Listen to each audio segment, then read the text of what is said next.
ప్రియులారా, అడ్వెంట్లోని 4వ ఆదివారపు ఆరాధన కార్యక్రమాన్ని ప్రారంభించుకుందాం.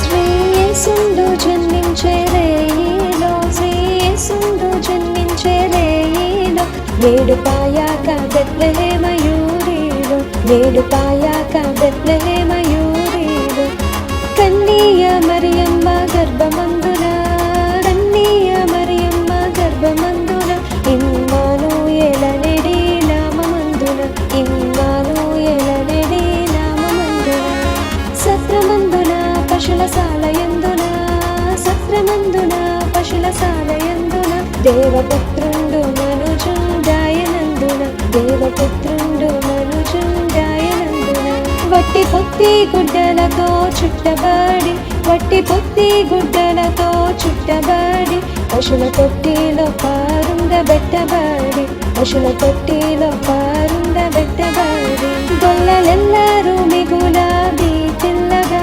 గొల్లలెల్లరూ మిగులాబీ తిల్లగా, తెలిపే గొప్ప వార్త దూత చల్లగా, తెలిపే గొప్ప వార్త దూత చల్లగా, మన కొరకొక్క శిశువు పుట్టేను, మన కొరకొక్క శిశువు పుట్టేను, ధరణి మన దోషముల పోగొట్టేను, ధరణి మన దోషముల పోగొట్టేను, పరలోకపు సైన్యము కూడేను, పరలోకపు సైన్యము కూడేను, వింట వర రక్షకుని గూర్చి పాడేను, వింట వర రక్షకుని గూర్చి పాడేను, అక్షయుండగు యేసు వచ్చేను, అక్షయుండగు యేసు వచ్చేను, మనకు రక్షణంబు సిద్ధపరిచేను, మనకు రక్షణంబు సిద్ధపరిచేను, శ్రీయేసుండు జన్మించే రేయిలో, శ్రీయేసుండు జన్మించే రేయిలో, వేడుపాయాక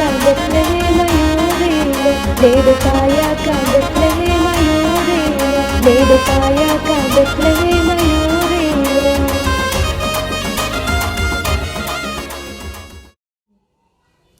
తండ్రి యొక్కయు కుమారుని యొక్కయు పరిశుద్ధాత్మ యొక్కయు నామమున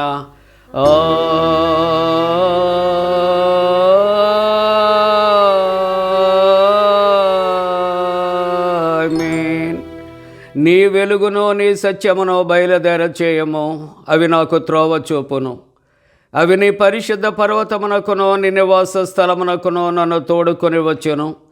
అప్పుడు నేను దేవుని బలిపీఠమునద్దకు, నాకు ఆనంద సంతోషములు కలుగు చేయు దేవుని యొద్దకు చేరదును.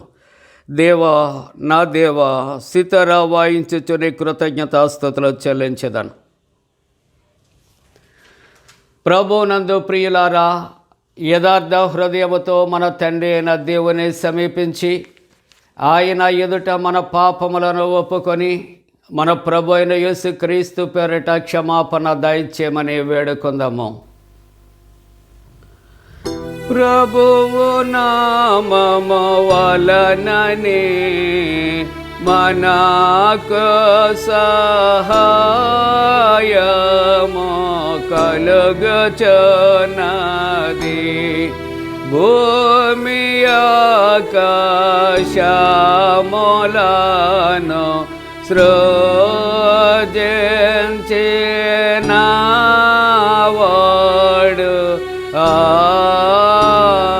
ఆయనే, ప్రభువు సన్నిధిని నాయతి క్రమములు నేను ఒప్పుకొందునను కొంటిని, నీవు నా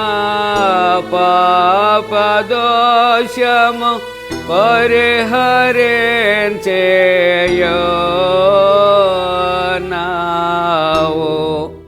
మా సృష్టికర్తవు విమోచకుడవునైన సర్వశక్తి గల దేవా, దీనులము పాపులమగు మేము స్వాభావికముగా పాపులమనియు అపవిత్రులమనియు తలంపు వలన మాట వలన క్రియ వలన నీకు విరోధముగా పాపము చేసితమనియు నీ ఎదుట ఒప్పుకొనుచున్నాము. కావున మేము మా ప్రభు అయిన యేసుక్రీస్తు నిమిత్తమున నీ కృపను వెదకుచు వేడుకొనుచు మితిలేని కరికరము గల నీ యొద్దకు ఆశ్రయమునకే వచ్చుచున్నాము. మా కొరకు చనిపోటికి నీ జనతేక కుమారునిచ్చిన మిగిల కరుణ గల దేవా, మమ్మను కనికరించి ఆయన నిమిత్తమున మా సమస్త పాపములకు క్షమాపణ దయచేయము. మేము నీ కృప చేత నిత్య జీవం పొందినట్లు నిన్ను గూర్చియు నీ చిత్తమును గూర్చియు సరైన జ్ఞానమును నీ వాక్యమునకు తగిన విధేయతను మా యందు నీ పరిశుద్ధాత్మను వృద్ధి పొందించమని మా ప్రభువైన యేసుక్రీస్తు ద్వారా వేడుకొనుచున్నాము. ఆమేన్. మన పరలోకపు తండ్రియగు సర్వశక్తి గల దేవుడు మనను కనికరించి మన కొరకు చనిపోటుకే తన ఏక కుమారునిచ్చి ఆయన మూలమున మన పాపములన్నిటిని క్షమించుచున్నాడు. ఆయన నామమందు విశ్వాసముంచు వారికి దేవుని కుమారులగుటకు అధికారం ఇచ్చుచు వారికి తన పరిశుద్ధాత్మను అనుగ్రహించును. నమ్మి బాప్తిస్మం పొందినవాడు రక్షించబడును. ఓ ప్రభువా, ఈ రక్షణ మా అందరికీ దయచేయము.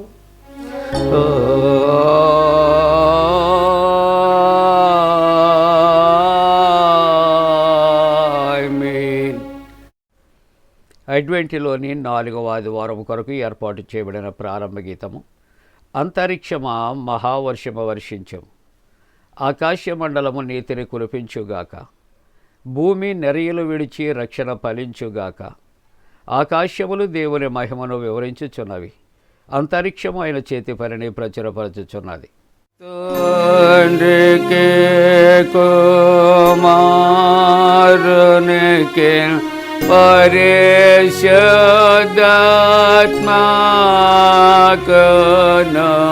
ఆదియందు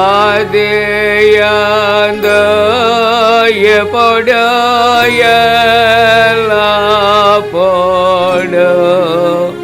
యుగ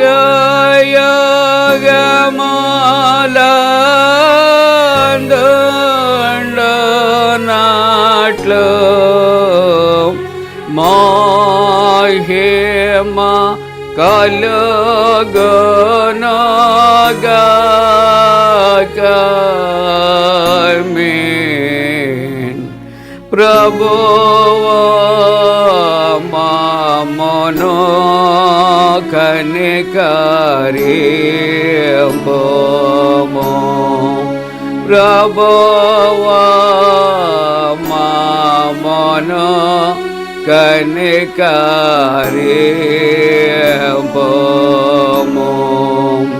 క్రీస్తు మమ్మును కనికరింపుము.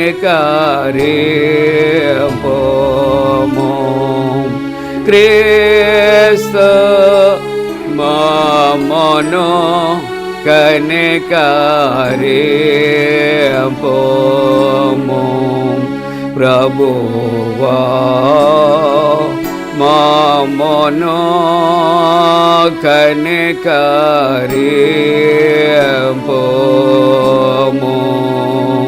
ప్రభువా మమ్మును కనికరింపుము.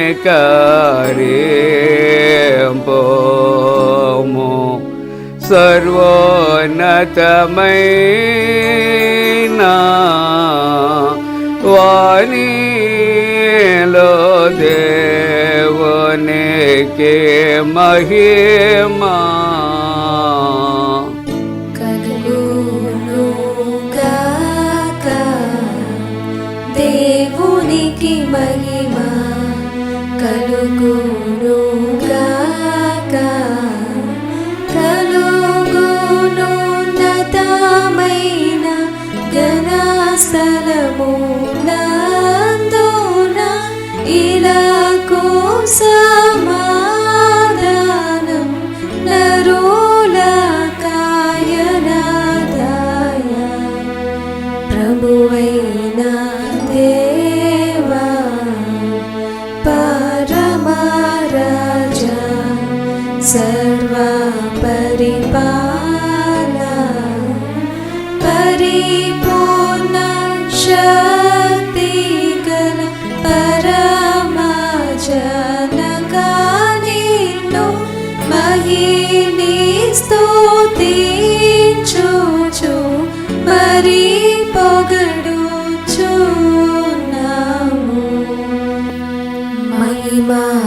తరచూచు ఆరాధించుచున్నాము నిన్ను మహిమాతిశయమును మదితలంచియు నీకు మహిమా స్తుతి కృతజ్ఞతానిచుచున్నాము ఏకా కుమారా యేసు ప్రభువా యెహోవా తనయా లోక పాపము మోయు ఏకా దేవుని గొర్రె పిల్లమమును కనికరించుము చల్లగా లోక పాపములు మోసుకపోవు యేసు రక్షక వాసిక జనకుని కుడి వైపున కూర్చుండు యేసు మా ప్రార్థన నిలిచి కనికరించు పరిశుద్ధుడావు ప్రభుడవు నీవు ప్రభువైన క్రీస్తు పరిశుద్ధాత్మతో తండ్రి అయిన దేవుని యందు పరిపూర్ణ మహిమతో ప్రబలుచున్నావెప్పుడు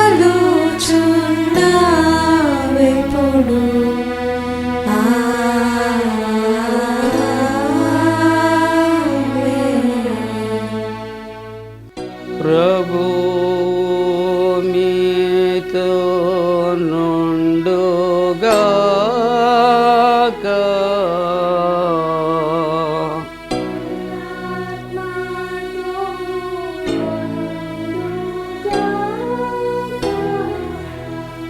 ప్రార్థింతము. ఓ ప్రభువా, మేము నీ చిత్తమును నెరవేర్చకుండా మా పాపములు మమ్మ ఆటంకపరచుచున్నవి. ఇట్లు అడ్డగింపబడిన కార్యములను మేము శీఘ్రముగా నెరవేర్చగలుగునట్లు కృపగల నీ ప్రాయశ్చిత్తం వల్ల మాకు సహాయము చేయుటకై నీ శక్తిని పురికొలిపి నీ ప్రభావముతో మా యొద్దకు రమ్మని తండ్రితోనూ పరిశుద్ధాత్మతోనూ సదా ఏకదేవుడై యుగ యుగములు జీవించుచు పరిపాలించునుడు నిన్ను వేడుకొనుచున్నాము.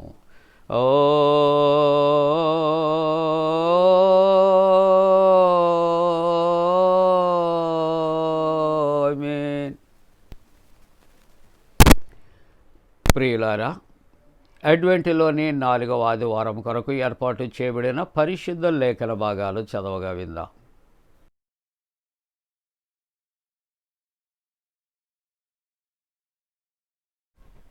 అడ్వెంట్లోని 4వ ఆదివారం కొరకు ఏర్పాటు చేయబడిన పాత నిబంధన వాక్య భాగము ద్వితీయోపదేశకాండము 18వ అధ్యాయము 15వ వచనం నుండి 19వ వచనం వరకు ఈ విధంగా వ్రాయబడి ఉన్నది.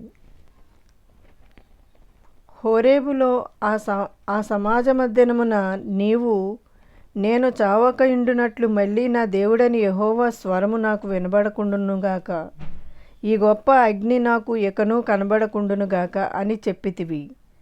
ఆ సమయమున నీ దేవుడని యెహోవాను నీవు అడిగిన వాటన్నిటి చొప్పున నీ దేవుడని యెహోవా నీ మధ్యను నా వంటి ప్రవక్తను నీ సహోదరులలో నీ కొరకు పుట్టించును. ఆయన మాట నీవు వినవలెను. మరియు యెహోవా నాతో ఇట్లనెను, వారు చెప్పిన మాట మంచిది, వారి సహోదరులలో నుండి నీ వంటి ప్రవక్తను వారి కొరకు పుట్టించెదను. అతని నోట నా మాటలనుంచుదును. నేను అతనికి ఆజ్ఞాపించున్నది యావత్తును అతడు వారితో చెప్పును. అతడు నా నామమున చెప్పు నా మాటలను వినని వానిని దాని గూర్చి విచారణ చేసేదను. అంతేకాదు ఏ ప్రవక్తయు అహంకారము పూని నేను చెప్పుమని తనకు ఆజ్ఞాపించిన మాటను నా నామమును చెప్పును, ఇతర దేవతల నామమును చెప్పును, ఆ ప్రవక్తయును చావవలెను. ఇంతటితో ఈ వాక్య భాగం ముగియుచున్నది. పరిశుద్ధుడవగు దేవా, పావన శక్తుడ దేవా, పావన మాచ్య దేవా, మమ్మును కనికరింపు.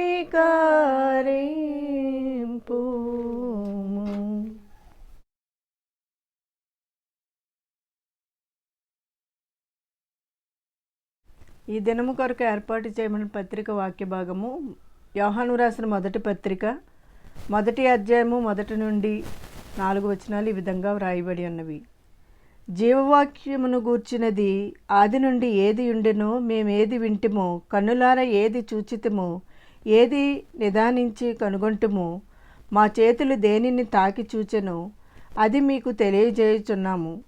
ఆ జీవం ప్రత్యక్షమాయెను, తండ్రి యొద్ద నుండి మాకు ప్రత్యక్షమైన ఆ నిత్య జీవమును మేము చూచి ఆ జీవమును గూర్చి సాక్ష్యమిచ్చుచు దానిని మీకు తెలియపరచుచున్నాము. మాతో కూడా మీకును సహవాసము కలుగునట్లు మేము చూచిన దానిని వినిన దానిని మీకును తెలియజేయుచున్నాము. మన సహవాసమైతే తండ్రితో కూడాను ఆయన కుమారుడని యేసుక్రీస్తుతో కూడాను ఉన్నది. మహా సంతోషము పరిపూర్ణమవుటకై మేము ఈ సంగతులను వ్రాయిచున్నాము. ఇంతటితో ఈ వాక్య భాగం ముగియుచున్నది. హల్లెలూయా, హల్లెలూయా, హల్లెలూయా.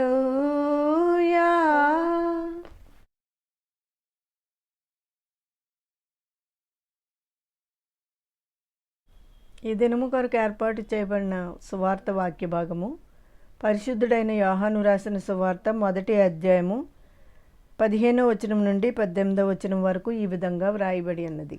ఓ ప్రభువా, నీకు మహిమ కలుగునుగాక.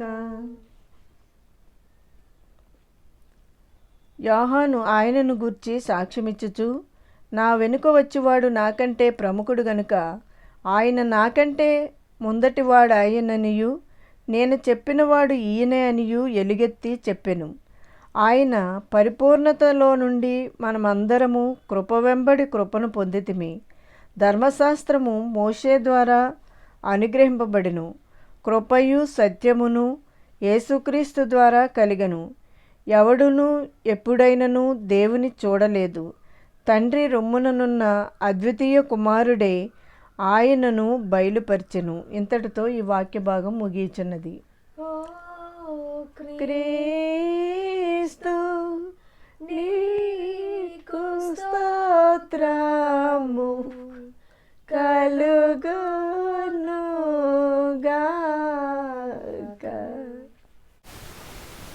ప్రియులారా, అపోస్తుల విశ్వాస ప్రమాణాన్ని ఒప్పుకుందాం. భూమి ఆకాశములను సృజించిన సర్వశక్తి గల తండ్రి అయిన దేవుని నమ్ముచున్నాను. ఆయన ఏకకుమారుడును మన ప్రభు అయిన యేసుక్రీస్తు నమ్ముచున్నాను. ఈయన పరిశుద్ధాత్మ వలన గర్భమున ధరింపబడి కన్య అయిన మరియకు పుట్టి పొంతి పిలాతు అధికారము క్రింద శ్రమపడి సిలువ వేయబడి చనిపోయి సమాధి చేయబడిననియు, అదృశ్యలోకములోనికి దిగిననియు, చనిపోయిన వారిలో నుండి 3వ దినమున లేచి పరలోకమునకెక్కి సర్వశక్తి గల తండ్రియగు దేవుని కుడి చేతి వైపున కూర్చుండి ఉన్నాడనియు, సజీవులకును మృతులకును తీర్పు చేయుటకు అక్కడ నుండి వచ్చుననియు నమ్ముచున్నాను.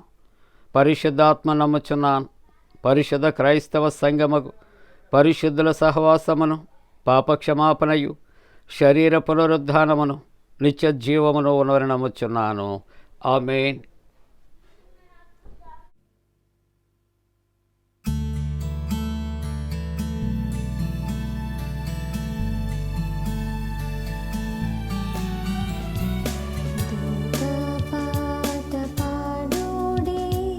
రక్షకుని స్తుతించుడి, ఆ ప్రభుని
మన తండ్రి అయిన దేవుని నుండి ప్రభు అయిన యేసుక్రీస్తు నుండి కృపయు సమాధానము కలుగునుగాక. ఆమేన్. ప్రియమైన దేవుని కుటుంబీకులారా, మరి అడ్వెంటులో 4వ ఆరాధనలో పాల్గొన్న మీ అందరికీ కూడా ప్రభు పేరట శుభాలు తెలియజేస్తున్నా. జన్మదినాలు, వివాహ దినాలు జరుపుకుంటున్న కుటుంబాలకు యేసయ్య పరిశుద్ధ నామమున పండు friends and sisters YouTube channel ద్వారా శుభాకాంక్షలు తెలియజేస్తున్నా. మీ కొరకు ప్రార్థన చేస్తున్నా. దేవుడు మిమ్మలను దీవించునుగాక. మంచిదండి, మీరంతా క్షేమంగా ఉన్నారా? ఆరోగ్యంగా ఈ క్రిస్మస్ పండుగ సందర్భాల్లో ఆనందంగా ఉన్నారా? దేవునికి కృతజ్ఞతాస్తుతులు మనం చెల్లిందాం. అడ్వెంటులో 4వ ఆదివారపు ఆరాధన కార్యక్రమంలో మనం పాల్గొన్నాం కదా. ఈ పరిశుద్ధ లేఖనాలు చదవగా విన్నాం. ఈవేళ చదివినటువంటి పాత నిబంధన వాక్య భాగములు ద్వితీయోపదేశకాండము 18వ అధ్యాయం. ద్వితీయోపదేశకాండం 18వ అధ్యాయం 16వ వచనాన్ని కలిసి చదువుకుందాం. నీ దేవుడైన యెహోవా నీ మధ్యను నా వంటి ప్రవక్తను నీ సహోదరులలో నీ కొరకు పుట్టించను. ప్రార్థన చేసుకుందాం. పరిశుద్ధుడా, పరిశుద్ధుడా, పరిశుద్ధుడా, మహోన్నతుడా, దేవుని కుమారుడా, మా రక్షకుడా, మా విమోచకుడా, నీకు స్తుతులు స్తోత్రాలు చెల్లిస్తూ ఉన్నా. అడ్వెంటులో 4వ ఆదివారపు ఆరాధనలో పాల్గొని ఏ కుటుంబం అయితే ఎవరైతే ఆరాధిస్తూ ఉన్నారో వారందరినీ కూడా ఆశీర్వదించి దీవించండి. నీ వాక్యాన్ని విత్తనయ్యున్న నీ దాసుని మరుగుపరచండి. దేవా, ఈ ఉదయకాలపు ఆరాధనలో మీరే మాతో మాట్లాడమని యేసు ప్రభు పరిశుద్ధ నామమున వేడుకొనుచున్నాం తండ్రి. ఆమేన్. ప్రియమైన వారలారా, మరి ఒకసారి ప్రభు పేరట మీ అందరికీ కూడా మన రక్షకుడైన క్రీస్తు ప్రభు యొక్క ఘననామమున ఆయన జన్మదిన శుభాకాంక్షలు తెలియజేస్తూ ఉన్నాను. పరిశుద్ధ లేఖనాలు చదువుకున్నాం. 3 వారాలు కూడా క్యాండిల్ లైట్ చేయటం అనేది మనం జ్ఞాపకం చేసుకున్నాం. ఈ 4వ ఆదివారము అడ్వెంటులో మనం వెలిగించినటువంటి ఈ పర్పుల్ కలర్ కొరకు ఆలోచన చేస్తూ ఉన్నప్పుడు క్యాండిల్ ఆఫ్ పీస్ అనే మాట జ్ఞాపకం చేసుకుంటున్నాం. దీనినే ఏంజల్స్ క్యాండిల్ అని చెప్పబడుతూ ఉన్నది.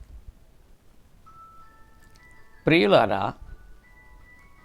లూకా సువార్తలో 2వ అధ్యాయములో పరలోకములున్న దేవదూతలు భూలోకములున్న మానవాళికి శుభవర్తమానాన్ని తీసుకుని వచ్చాయి. 10వ వచనంలో చూస్తూ ఉంటున్నప్పుడు గొల్లలు భయపడుతూ ఉన్నారు. దేవదూతలు చక్కటి మాటలు వారికి తెలియజేస్తున్నారు. భయపడకుడి, రక్షకుడు మీ కొరకు పుట్టి ఉన్నాడు, ఈయన ప్రభు అయిన క్రీస్తు. 14వ వచనంలో దైవవాక్యం అంటుంది, సర్వోన్నతమైన స్థలములలో దేవునికి మహిమయు ఆయనకిష్టులైన మనుష్యులకు భూమి మీద సమాధానము కలుగునుగాక. ప్రియులరా, పరలోకములున్న దేవదూతలు భూలోకములో ఉన్నటువంటి సర్వ మానవాళికి కూడా రక్షకుడైనటువంటి క్రీస్తు ప్రభు యొక్క జననమును గూర్చి ప్రకటిస్తూ ఉన్నాయి. కాబట్టి ఈ క్యాండిల్కి ఏంజల్స్ క్యాండిల్, అలాగనే క్యాండిల్ ఆఫ్ పీస్, సమాధానాన్ని ప్రకటన చేస్తూ ఉంటూ ఉన్నాయి. లోకమంతా కూడా అసమాధానముతో ఉన్నది, అక్రమాలతో ఉన్నది, అన్యాయముతో ఉన్నది, చీకటిలో ఉంది, పాపములో ఉన్నది, మరణాంధకారములో ఉంది, లోకమంతా గడంధకారము కమ్మి ఉన్నది. అటువంటి పరిస్థితుల్లో ప్రవచనాల నెరవేర్పు జరుగుతూ ఉన్నది. అందుకని అడ్వెంటులో మొదటి ఆదివారపు ఆరాధనలో మనం జ్ఞాపకం చేసుకుంటున్నప్పుడు ఆ వెలిగించినటువంటి ఆ candle, purple candle, candle of hope, దాన్ని ఏమని జ్ఞాపకం చేసుకున్నాం అనే ఆలోచన చేస్తుంటున్నప్పుడు నిరీక్షణ. దానికి ఉన్న మరొక పేరు చక్కటి మాట జ్ఞాపకం చేసుకున్న క్యాండిల్ ఆఫ్ ప్రాఫెసీ. కాబట్టి మానవుని యొక్క జీవితము అంతము కాకుండా, పతనము కాకుండా, చీకటిలో మగ్గిపోకుండా వెలుగుతో నింపబడటానికి యేసుక్రీస్తు ప్రభువు జన్మిస్తున్నాడని ప్రవచనాలు ఇప్పుడు పూర్వం 750 సంవత్సరాల క్రిందట ఆ ప్రవచనాల ప్రకారంగా క్రీస్తు ప్రభు ఈ లోకములో ఆయన జన్మించినట్లుగా చూస్తున్నాం. అదే శుభవర్తమానాన్ని ఈ 4వ ఆదివారము అడ్వెంట్ కాలములో ఆ యొక్క దూతగణాలు పరలోకము నుండి శుభవచనాలు మరి తీసుకుని వచ్చినట్లుగా చూస్తూ ఉన్నాం. అయితే ఈ పాత నిబంధన వాక్య భాగంలో మనం చదివినటువంటి వాక్య ప్రకారముగా దేవుని యొక్క వాక్యము అంటున్నటువంటి మాటలు ఏమిటి అని ఆలోచన చేస్తున్నావు. నీ దేవుడైన యెహోవా నీ మధ్యను నా వంటి ప్రవక్తను నీ సహోదరులలో నీ కొరకు పుట్టించాను అనగా మన కొరకు పుట్టించాను.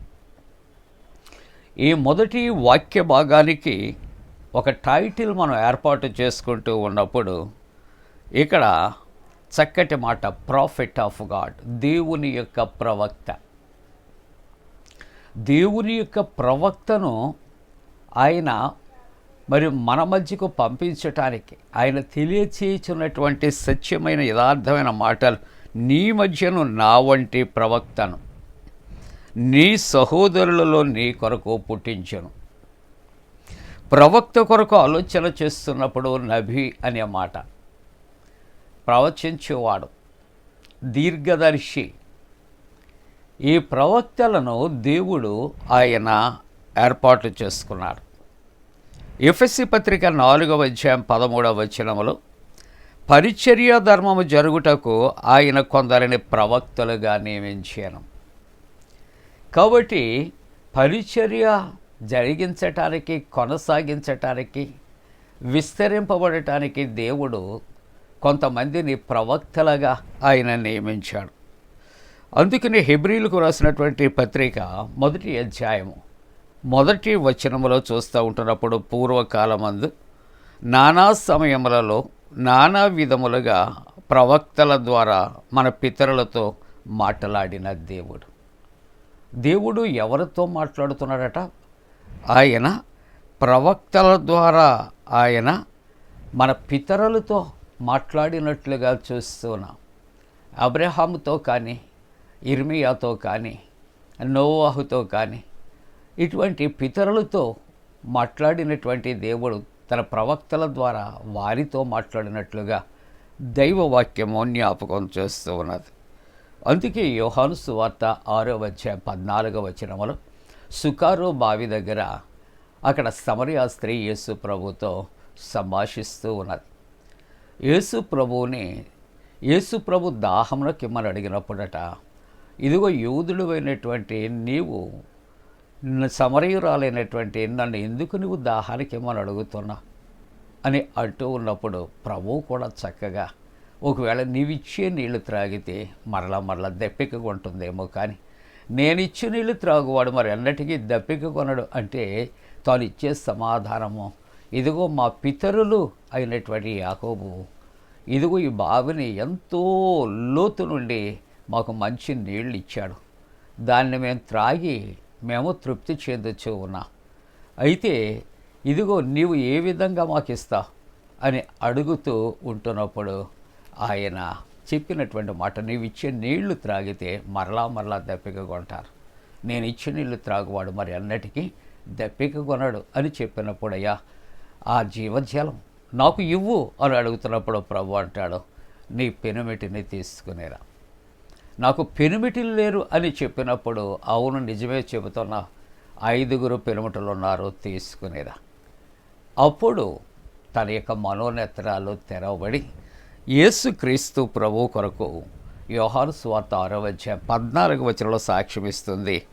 ఇక్కడ చక్కటి మాటలు మనం చూస్తూ ఉంటున్నప్పుడట, ఆమె మరి మొట్టమొదటగా ఈయన ప్రవక్త అని చెబుతూ ఉంటున్నట్లుగా చూస్తున్న యోహాను సువార్త 4:19 ఈ మాటలు, అప్పుడు ఆ స్త్రీ, అయ్యా నీవు ప్రవక్తవని నేను గ్రహిస్తూ ఉన్నాను. ఎవరండి?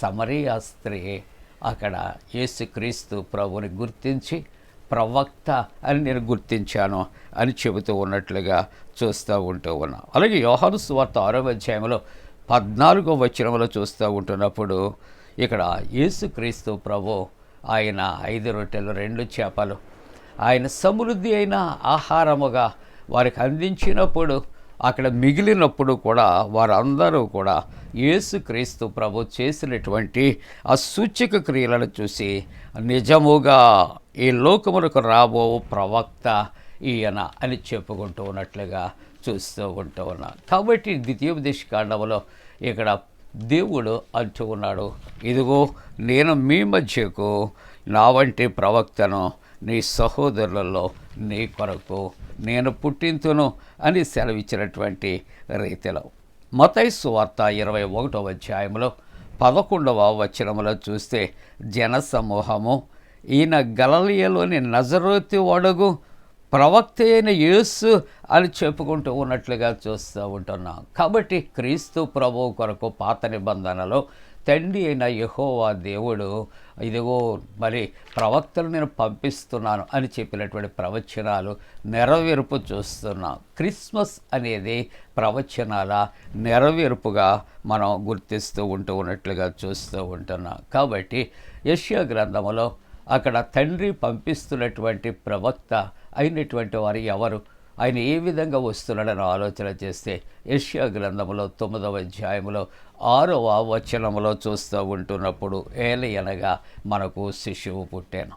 ఇక్కడ తండ్రి అయినటువంటి యెహోవా దేవుడు సెలవిచ్చినటువంటి రీతిలో ఆ ప్రవక్తని సహోదరులలో నీ కొరకు పుట్టింతును అనగా ఆ ప్రవక్త ఎవరు అని ఆలోచన చేస్తూ ఉంటున్నప్పుడు కుమారుడైన క్రీస్తు ప్రభు అని పరిశుద్ధ గ్రంథములో వ్రాయబడుతూ ఉంటున్నది. ప్రియులారా, ఆయన మనకు శిష్యువుగా కుమారుడుగా అనుగ్రహించబడినట్లుగా చూస్తూ ఉన్నాం. ఆ కుమారుడి లోకములో జన్మించడానికి కలిగిన కారణం ఆయన భుజము మీద రాజ్యభారము ఉండును. ఆయన ఎటువంటి వాడు అని ఆలోచన చేస్తే ఆలోచనకర్త, బలవంతుడైన దేవుడు, నిత్యుడగు తండ్రి, సమాధానకర్తయగు అధిపతి అని ఆయనకు పేరు పెట్టబడాను. కాబట్టి తండ్రి పంపుచూ ఉన్నటువంటి ఆ ప్రవక్త ఎవరు అని ఆలోచన చేస్తే కుమారుడైనటువంటి క్రీస్తు ప్రభు అనే మాటలు జ్ఞాపకం చేసుకుంటూ ఉన్నాం.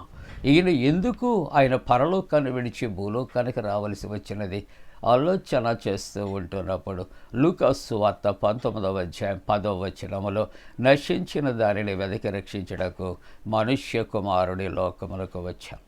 ఈ లోకమంతా పాప భూయిష్టముగా ఉన్నది, ఆజ్ఞ అతిక్రమించింది, పాపమును కొని తెచ్చుకుంది. ఆ పాపం వల్ల వచ్చే జీతము మరణం.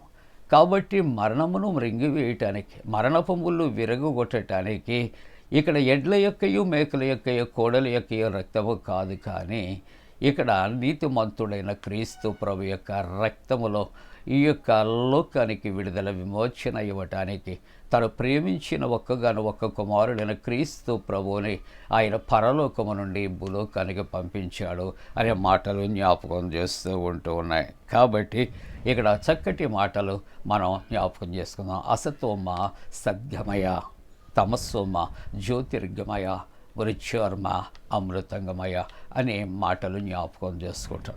ఈ మాటలు భావాలు జ్ఞాపకం చేసుకుంటే అసత్యములో నుండి సత్యములోనికి, చీకటిలో నుండి వెలుగులోనికి, మరణము నుండి జీవములోనికి నడిపించేవాడే ఈ యొక్క దేవుని కుమారుడైనటువంటి క్రీస్తు ప్రభు అనే మాటలు జ్ఞాపకం చేస్తూ ఉంటున్నాయి.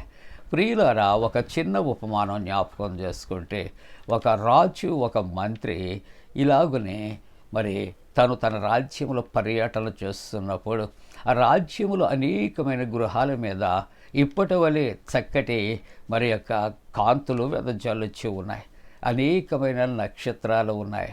మంత్రి దీనికి కారణం ఏమిటని ప్రశ్నించినప్పుడు మంత్రి అంటూ ఉన్నాడట, రాజా, ఇదిగో దేవుని కుమారుడు ఈ భూలోకములో ఆయన జన్మించాడు అని చెప్పాడు.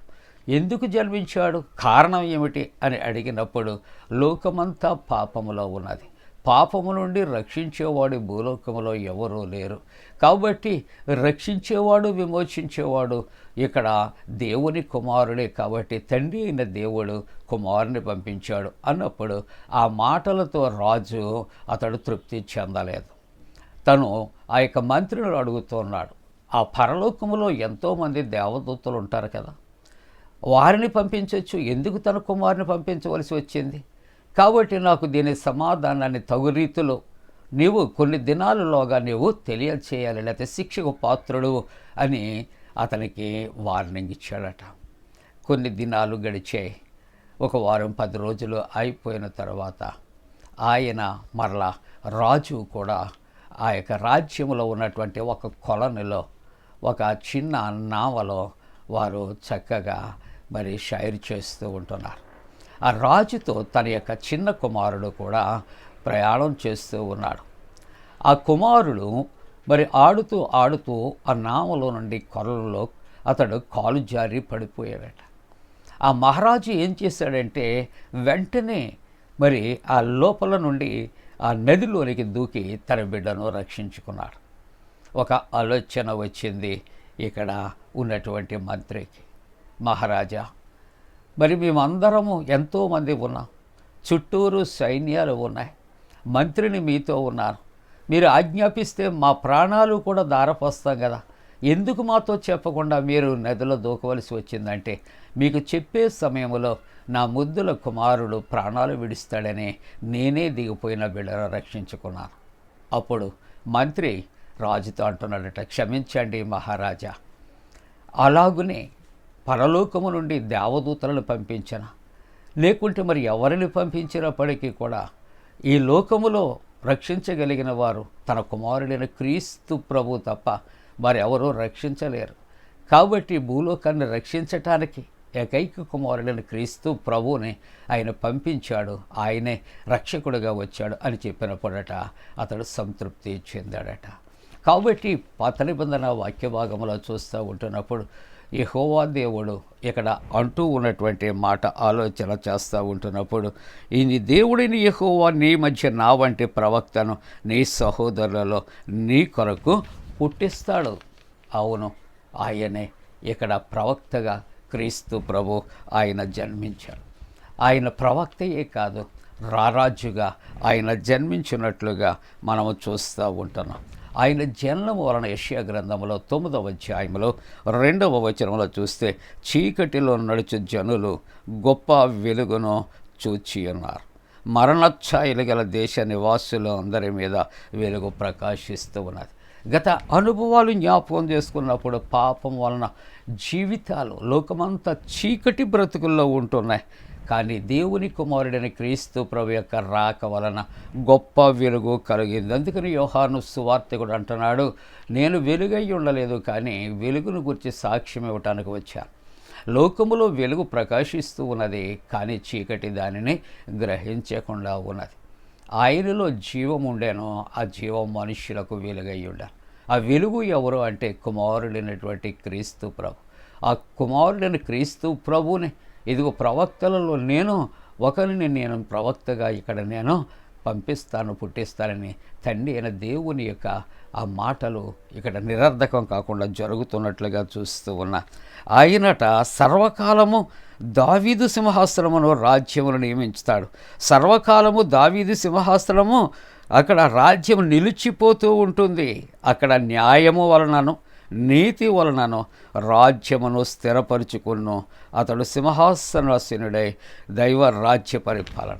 ఈ రాజ్యం లోక సంబంధమైనది కాదు, అంతమైపోయే రాజ్యము కాదు, రక్త తర్పణ చేసే రాజ్యము కాదు, అన్యాయాలతో కూడినటువంటి రాజ్యము కాదు. ఆయన రాజ్యం అంతము లేనిదై ఉంటుంది, నీతి న్యాయాలతో ఉంటుంది. అది ఇవ్వటానికి కుమారుడైన క్రీస్తు ప్రభు ఈ లోకానికి వచ్చాడు. కాబట్టి మొదటి భాగంలో చూస్తూ ఉంటున్నాడు ప్రాఫిట్ ఆఫ్ గాడ్, దేవుని యొక్క ప్రవక్తగా యేసుక్రీస్తు ప్రభు వస్తే, రెండవ భాగంలో ఆయన ఏ విధంగా ఆయన వచ్చాడంటే సన్ ఆఫ్ గాడ్, ఆ యొక్క ప్రవక్తగా వచ్చిన ఆయన దేవుని కుమారుడుగా జన్మించినట్లుగా చూస్తూ ఉన్నాం. యేసుక్రీస్తు ప్రభుని ఆయన తండ్రి అయినటువంటి యెహోవా దేవుడు ఇక్కడ మత్తయి సువార్త 3వ అధ్యాయంలో యోర్దాను నదిలో బాప్తిస్మం పొందుతూ ఉన్నప్పుడు ఆయన సాక్ష్యం ఇస్తాడు, ఈయన నా ప్రియ కుమారుడు, ఈయన యందు నేను ఆనందిస్తూ ఉన్నా. కుమారుడైన క్రీస్తు ప్రభు సాక్ష్యం ఇస్తాడు, నేనును నా తండ్రియు ఏకమయ్యున్నా, నన్ను చూచినవాడు నా తండ్రిని చూచినట్లే. కాబట్టి త్రియేక దేవుని యొక్క మరి నామమున త్రిత్వములో భాగముగా తండ్రి అయిన దేవుడు కుమారుడైన క్రీస్తు ప్రభుని ఈ లోక రక్షకుడిగా ఆయన పంపించాడు. ఆయన క్రీస్తు ప్రభు అని రెండవ వాక్య భాగంలో మనకు జ్ఞాపకం చేస్తూ ఈ యొక్క మాటలు మనకు ఏం జ్ఞాపకం చేస్తున్నాయంటే ప్రాఫెసీ ఫుల్ఫిల్మెంట్, ప్రవచనాల యొక్క నెరవేర్పు జరుగుతూ ఉన్నట్లుగా చూస్తూ ఉన్నాం. కాబట్టి ప్రవక్తగా పంపినటువంటి తండ్రి అయిన దేవుని యొక్క కుమారుడు కొరకు రెండవ వాక్య భాగంలో యోహాను సాక్ష్యం ఇస్తూ ఉంటున్నాడు. యోహాను ఆయనను గురించి సాక్ష్యం ఇచ్చాను, నా వెనక వచ్చేవాడు నాకంటే ప్రముఖుడు. ఈ యోహాను యేసుక్రీస్తు ప్రభు కంటే ముందుగా 6 మాసాలు ఆయన భూలోకానికి వచ్చాడు. ప్రభు రాజులకు రాజుగా వస్తూ ఉన్నాడు. ఆయన మార్గాన్ని సరళము చేయటానికి వస్తున్నాడు, సిద్ధపరచటానికి వస్తున్నాడు. అరణ్యములు కేకవేయి ఒకని శబ్దము అని మత్తయి సువార్తలో ఉన్నది. నాకు ముందుగా నా దూతను నీకు ముందుగా పంపిస్తున్నానని మలాకీ గ్రంథములో వాక్యము సెలవిస్తున్నటువంటి రీతిలో మరి జకరియా ఎలిజబెతులకు కూడా ఒక వరపుత్రుడిగా అతడు జన్మించినట్లుగా చూస్తున్నాం. అతడు అడవి తేనె అతడు త్రాగుతూ, మిడతలను అతడు తింటూ, అతడు వస్త్రధారణ తోలుదట్టి అతడు ధరించుకొని అతడు ఎంతో పవిత్రంగా జీవిస్తూ అంటున్నాడు, ఇదిగో బాప్తిసం పొందటానికి వచ్చిన వారిని, ఇదిగో సర్పసంతానమా, రాబోయే ఉగ్రతలను మిమ్మల్ని తప్పించడానికి బుద్ధి చెప్పినవాడు ఎవడు అని తీవ్రంగా గర్జిస్తూ ఉన్నట్లుగా చూస్తూ ఉన్నాం ప్రియులారా. కాబట్టి ఆయన ఈ యోహాను సువార్త 1వ అధ్యాయంలో 15వ వచనంలో ఆయన అంటాడు, ఆయన నాకంటే మొదటివాడు. మొదట యోహాను జన్మించాడు, ఆయన తరువాత క్రీస్తు లోకానికి వచ్చాడు. క్రీస్తు ప్రభు యొక్క మార్గాలు సరళము చేస్తూ ఉన్నాడు, సిద్ధపరుస్తూ ఉన్నాడు. కానీ అటువంటి వ్యక్తి ఇంత తగ్గించుకుంటున్నాడంటే నాకంటే ఆయన మొదటివాడు అంటున్నాడు. ఇంకా ఆయన సాక్ష్యాన్ని వింటూ ఉన్నప్పుడు ఆయన చెప్పుల వారనైనాను నేను మరి తాకటానికి యోగ్యుడను కాను అని అతడు ఎలుగెత్తి ఆయన చెబుతున్నాడు. యోహాను సువార్త 1వ అధ్యాయం 16వ వచనంలో చూస్తే ఆయన పరిపూర్ణత నుండి మనమందరము కృప వెంబడి కృప పొందితిమే. ప్రవక్త తన కుమారుడైన క్రీస్తు ప్రభువుని ఆ ప్రవక్తగా పంపటానికి కలిగిన కారణం ఏమిటని ఆలోచన చేస్తే ఆయన పరిపూర్ణతలో నుండి మనం అందరము కృప వెంబడి కృపను మనం పొందటానికి ఆయన పంపబడి ఉన్నాడు. ప్రియమైన దేవుని యొక్క సంగమ. కాబట్టి ఇక్కడ యోహాను సువార్త 11వ అధ్యాయం మరి 1వ అధ్యాయం 14వ వచనంలో చూస్తే ఈయన కుమారుడైన క్రీస్తు ప్రభు ఆయన ఏ విధంగా ఉన్నాడు ఆదిలో అని చూస్తే ఆ వాక్యము శరీరధారి అయి కృపాసత్య సంపూర్ణుడిగా మన మధ్య నివసించాను. తండ్రి వలన కలిగిన అద్వితీయ కుమారుని మనము మహిమ వలె మనము ఆయన మహిమను కనుగొంటిమి. క్రీస్తు ప్రభు అనగా దేవుని కుమారుడు ఏ విధంగా ఆయన భూలోకములో ఉన్నాడు అంటే యోహాను సువార్త 1వ అధ్యాయం 1వ వచనంలో ఆది యందు వాక్యం ఉండారు, వాక్యము దేవుని యొద్ద ఉండెను, వాక్యము దేవుడై ఉండెను, ఆ వాక్యము కృపాసత్య సంపూర్ణముగా మన మధ్య నివసించారు. వాక్యమై ఉన్నటువంటి దేవుడు ఆయన ప్రవచనాల్లో నెరవేర్పు, ఆయన ఈ లోకములో ఆయనట కుమారుడుగా ఆయన జన్మించాడు అనే మాటలు జ్ఞాపకం చేస్తూ ఉంటున్నాయి ప్రియులారా. కాబట్టి ఈ శ్రేష్టమైనటువంటి ఆరాధనలో మొదటి భాగంలో నా వంటి ప్రవక్త ఇదిగో మీలో నుండి వస్తాడు. రెండవ వాక్య భాగము ఆయనే కుమారుడైన క్రీస్తు ప్రభు అని యోహాను ఆయన తెలియచేస్తూ ఉన్నాడు. ముగింపుగా మూడవ మాట ఆలోచన చేస్తూ ఉన్నప్పుడు యోహాను మొదటి పత్రిక 1వ అధ్యాయం 1వ వచనం నుండి 4వ వచనం వరకు మనం చూస్తూ ఉన్నప్పుడు ప్రియులారా, ఇక్కడ టెస్టిమనీ ఆఫ్ గాడ్, ఇక్కడ దేవుని కొరకు వారు ఇచ్చే సాక్ష్యాలు. సాక్ష్యము అనగా కనిన వినిన సంగతులను తెలియచేయుటే. కాబట్టి ఇక్కడ దేవుని యొక్క భక్తులు అంటున్నారు, ఆదికాండం 1వ అధ్యాయంలో 1వ వచనములో జీవవాక్యమును గూర్చినది ఆది నుండి ఏది ఉండెనో, మేము ఏది వింటిమో, కన్నులారా ఏది చూచితిమో, ఏది నిదానించి కొరగొంటిమో, మా చేతులు దేనిని తాకి చూచినో అది మీకు మేము తెలియచేస్తూ ఉన్నాం. ఎవరో చెప్పింది మేము విన్నామండి, వాళ్ళు చూచారట అండి, అది చెప్పారు కాదు. నీ కన్నులు చూడాలి, నీ చెవులు వినాలి, నీవు వాటిని తాకి చూడవలసినటువంటి అవసరత ఉంది. కాబట్టి మేము అవి అనుభవించి మేము తెలియచేస్తున్నాం అంటున్నారు. ఆ అనుభవాలు ఏ విధంగా ఉన్నాయి అని ఆలోచన చేస్తే ఆ జీవము ప్రత్యక్షమై, ఎవరో ఆ జీవము కుమారుడైన క్రీస్తు ప్రభు, ఆయనలో జీవం ఉండారు, ఆ జీవం మనుషులకు వెలుగై ఉండారు. కాబట్టి ఆయన జీవం ప్రత్యక్షమై తండ్రి యొద్ద నుండి మాకు ప్రత్యక్షమైన ఆ నిత్య జీవం, ఆ జీవము అయ్యున్న దేవుడు మనకి ఏమిస్తున్నాడు? ఆయన రాకలో మొదటి రాకలంటే నిత్య జీవము ఆయన ఇస్తూ ఉంటున్నాడు. అది మేము చూచాం, ఆ జీవమును గురించి మేము సాక్ష్యమిస్తూ ఉన్నాం, దానిని మీకు మేము తెలియపరుస్తూ ఉన్నాం.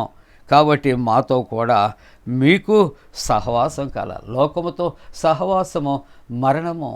కాబట్టి లోకముతో కాదు, లోకము అందరికి కలుగు సమస్తము కలుగు చేసిన దేవునితో మనము సహవాసము కలిగి ఉండాలి అని ఇక్కడ వాళ్ళు తెలియచేస్తూ, మన సహవాసం అయితే తండ్రితో కూడా ఆయన కుమారుడైన క్రీస్తుతో కూడా ఉన్నది.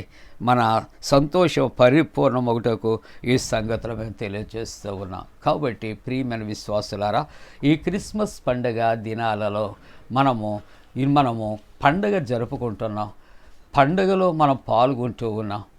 కాబట్టి అంతటితో మనకు ఈ క్రిస్మస్ అయిపోలే.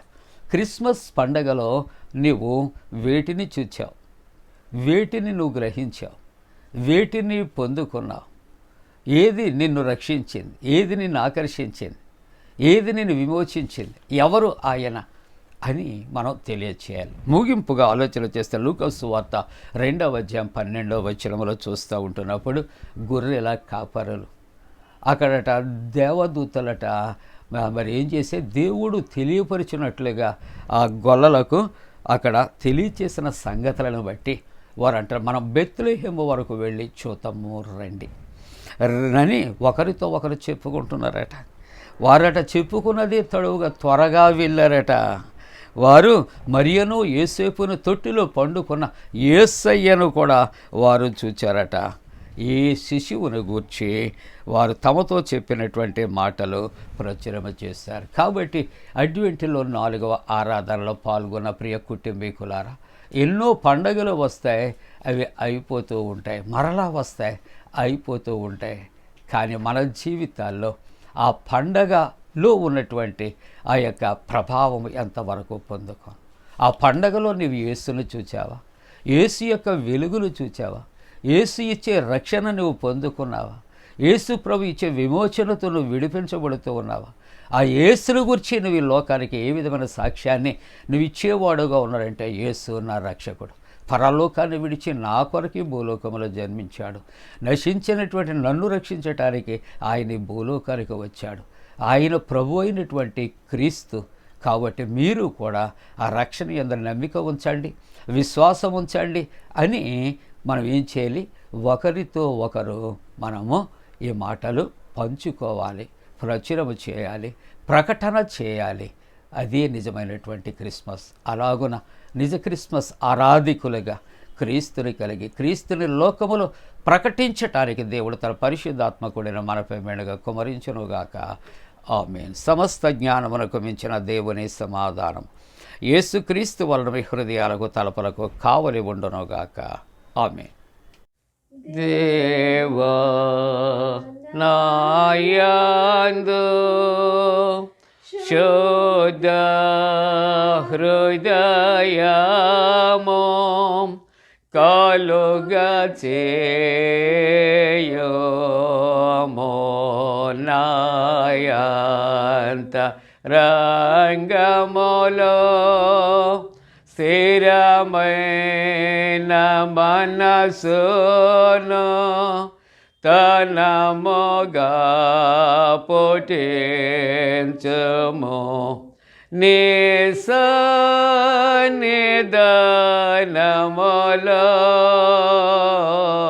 నుండి నన్ను త్రోసివేయకము నీ పరిశుద్ధాత్మను నా యొద్ద నుండి తీసివేయకము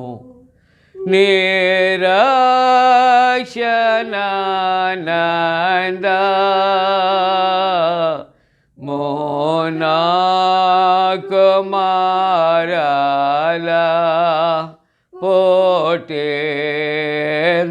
పోటెంచుమో సమాతి గల మనసు కలుగా చేసి నన్ను దృఢపరచుము. ప్రియులారా, ముగింపు ప్రార్థన, ప్రభు ప్రార్థన ఆశీర్వాదంతో సెలవు తీసుకుందాం. ప్రార్థన. మమ్ములను మిక్కిలి ప్రేమిస్తున్న పరలోకపు తండ్రి, మీకు స్తుతులు స్తోత్రాలు చెల్లిస్తూ ఉన్నాం.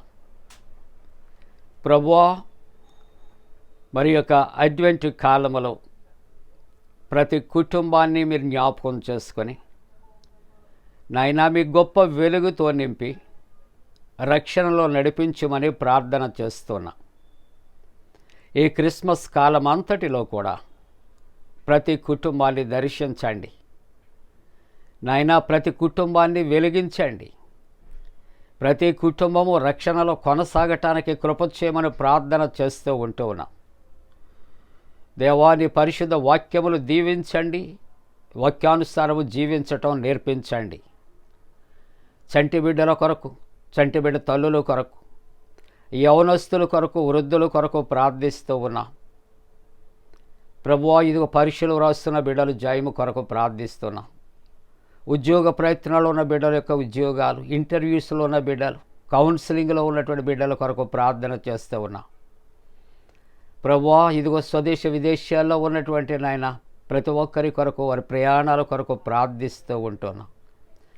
మణిపూర్ కొరకు ప్రార్థిస్తున్నాం నాయన, ఇజ్రాయెల్ దేశము కొరకు ప్రార్థిస్తున్నాం. ప్రపంచ శాంతి కొరకు నీ సన్నిధిలో ప్రార్థన చేస్తూ ఉంటున్నాము తండ్రి. ప్రభువా, నిరాశ నిస్పృహలో ఉన్న వారిని తండ్రి ధైర్యపరిచి ఆదరించమని ప్రార్థన చేస్తూ ఉంటున్నాము తండ్రి. మంచి వాతావరణము కొరకు ప్రార్థన చేస్తూ ఉంటున్నాం. అందరి క్షేమము కొరకు ప్రార్థిస్తున్నాం. అనేక మందినైనా అనేక విధములైన బలహీనతలు, అనారోగ్యముల చేత నాయనా ఎంతోమంది హాస్పిటల్స్లో ఉంటుండగా అటువంటి వారిని కూడా నాయనా మీరే దర్శించి స్వస్థపరచండి నా తండ్రి. వారి క్షేమాభివృద్ధి కలుగు చేయమని ప్రార్థన చేస్తూ ఉంటూ ఉన్నాం.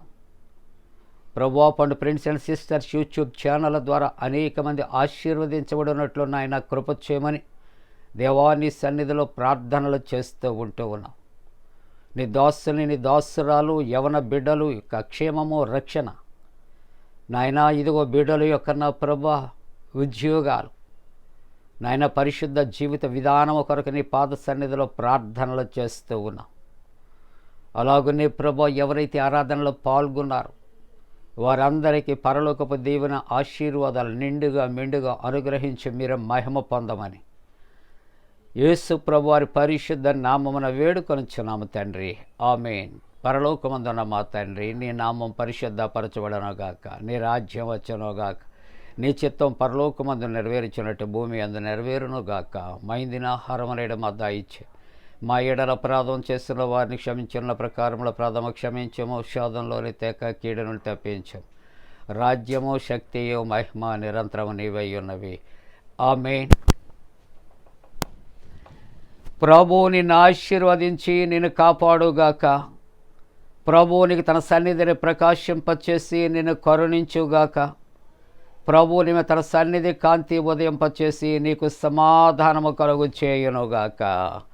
ఆమేన్.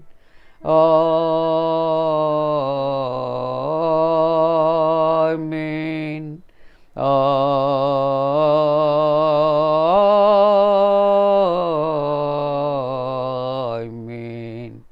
మేలనేయచ్చు దేవుని నూతించు సర్వ సృష్టియు, నూతించు మోక్ష సైన్యము, పితృపుత్ర శుద్ధాత్మలం.